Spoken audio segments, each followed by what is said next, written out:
Привет всем. Вот выехал тоже опять на коп, пару часиков походить. Перекопано вообще все абсолютно. Как будто тут кроты какие-то работали. Все в ямищах.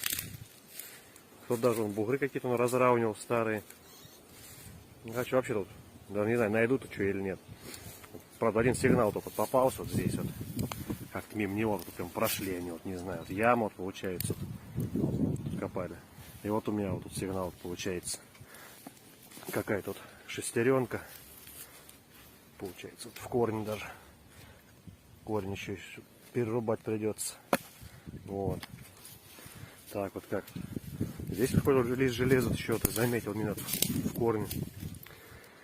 Может так попробую донкратом его вырву, может. Там еще какое-то железо есть. Ну, думаю, наберу что-нибудь за пару часов. Что наберу, тоже обязательно.